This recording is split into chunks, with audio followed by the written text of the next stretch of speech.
ဆိုင်ဒီခုတော့ပြောချင်ရအခုအရင်ထိုးရဆက်တန်းနေနေမစတော့ဟုတ်လားစနေမှာထိုးတော့တောက်စနေစတိုင်းအော်ထုံးနေပြီးတော့ရှင်းနေရတာ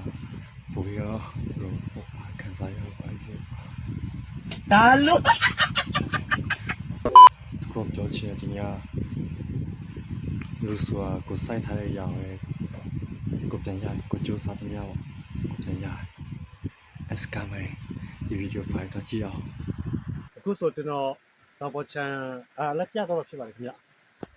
အခုမီနီတာကတော့တန်ပြာပင်ပေါ့အဲ့ကောင်ရဲ့ဟိုမြောက်ဖက်မှာစမ်းချောင်းရှိပါတယ်ခင်ဗျာ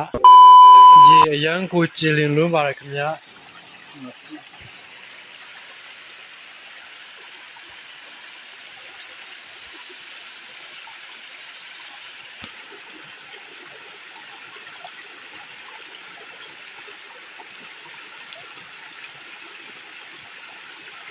အရန်ကိုကြည်လင်လုံးပါတယ်ခင်ဗျာ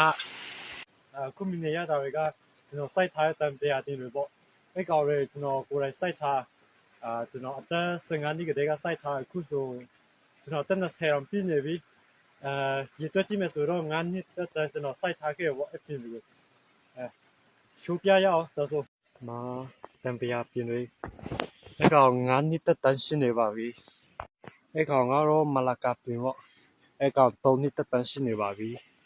အဲ့ကောင်တော့ဘာပြင်ရတော့မသိဘူးဘယ်လိုပြောရမလဲရှောက်တီးမာတော့တက်ပင်တော့အရင်ကကြီးနေပါပြီခင်ဗျာငါးနှစ်တက်တန်းရှိပြီတီးရမတီးသေးဟိုမှာလည်းတပင်အဲ့မှာလည်းတပင်ကျွန်တော်စိုက်ထားတာတော့63ပင်ရှိမာအဲ့တပင်ဆိုတာကြီးနေဝေါတီးရမတီးသေးတက်တန်းငါးနှစ်ရှိပြီ Oh my god wow အဲ့တပင်ဆိုပိုကြီးအရင်ကကြီးနေတီးရမတီးသေးဘူးတဲ့အမှတော့တပင်အဲ့တပင်လည်းတားကြီးနေပါပြီငါးနှစ်တက်တန်းရှိပြီဒါပဲအားလုံးငါးနှစ်တက်တန်းရှိပြီအကောင်ရအဲ့တပင်ဆိုကြီးဆုံးပဲအကောင်လည်းငါးနှစ်တက်တန်းပဲဒါပေမဲ့အကောင်မှာအတီးလေးရှိပါပြီခင်ဗျာ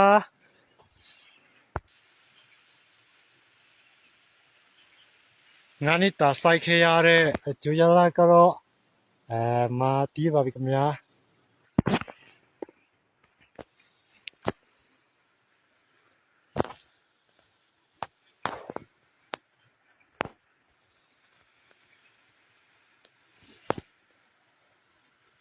ပါကိုပဲလို့ကီယိုဆိုင်စွာနဲ့တန်ဖိုးထားပြီးလို့ပေါ့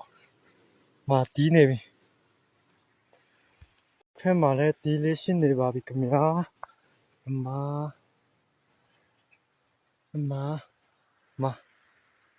တီးနေပြီ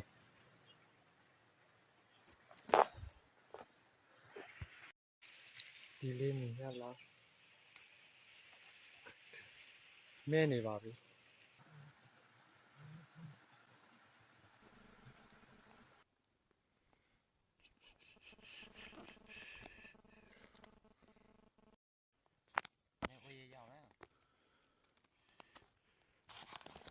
ကာန